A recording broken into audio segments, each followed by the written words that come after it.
పులివెందుల అనేటువంటిది వైఎస్ఆర్ గారు ముఖ్యమంత్రి అయిన తర్వాతే పులివెందులలో అభివృద్ధి అనేది మొదలైంది.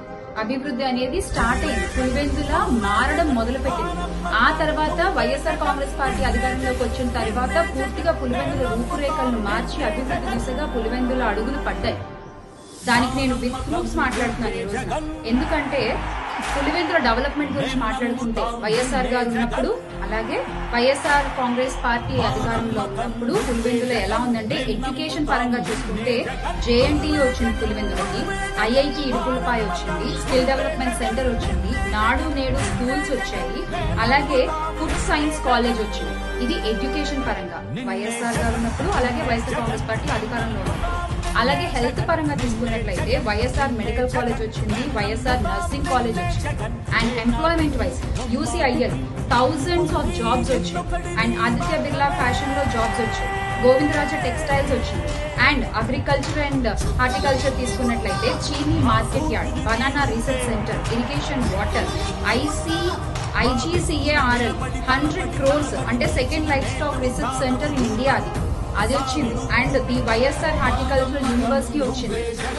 అండ్ ఇన్ఫ్రాస్ట్రక్చర్ గురించి కూడా మాట్లాడుకుందాం. మీరు ఏదైతే ఇన్ఫ్రాస్ట్రక్చర్ లేదు, వైఎస్ఆర్ కాంగ్రెస్ పార్టీ టైంలో ఇన్ఫ్రాస్ట్రక్చర్ డెవలప్ అవ్వలేదు అని మీరు మాట్లాడుతున్నారో, పులివెందులు ఒక్కటి మాట్లాడుతున్నాను. పులివెందుల్లో వైఎస్ఆర్ ఉన్నప్పుడు వైఎస్ఆర్ కాంగ్రెస్ పార్టీ అధికారంలో ఉన్నప్పుడు ఇన్ఫ్రాస్ట్రక్చర్ లో Bengaluru Vijayawada expressway 20,000 crores తో అది చేయడం జరిగింది. And outer ring roads, village connectivity roads, సచివాలయాలు, RTC bus stop, world class bus stop and cricket stadium, Pulivendula సచివాలయం, మీరు ఇవన్నీ కూడా చూసి మాట్లాడాలి. అండ్ టెంపుల్స్ విషయంలో Shilparamam, hundreds of temples in villages మనం డెవలప్ చేయడం జరిగింది వైఎస్ఆర్ కాంగ్రెస్ పార్టీ అధికారంలో ఉన్నప్పుడు. అలాగే వైఎస్ఆర్ గారు అప్పుడు ఆయన సీఎం అయినప్పుడు కూడా అక్కడి నుంచి కూడా అభివృద్ధి మొదలైంది పులివెందుల వరకు.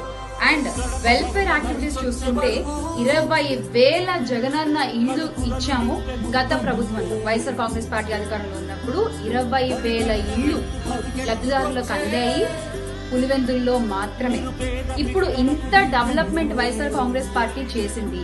ఇప్పుడు జడ్పీటీసీ ఎన్నికలు వస్తే ఎలాగో ఖచ్చితంగా తుమ్మల హేమంత్ రెడ్డి అన్నని గెలిపించుకుంటారు అక్కడ ప్రజలు. తుమ్మల హేమంత్ రెడ్డి అన్నకి ఓటేసి ఒకసారి పులివెందుల గురించి చేస్తూ మేక్ ఆంధ్ర వేటకి జోహార్ వైఎస్ఆర్.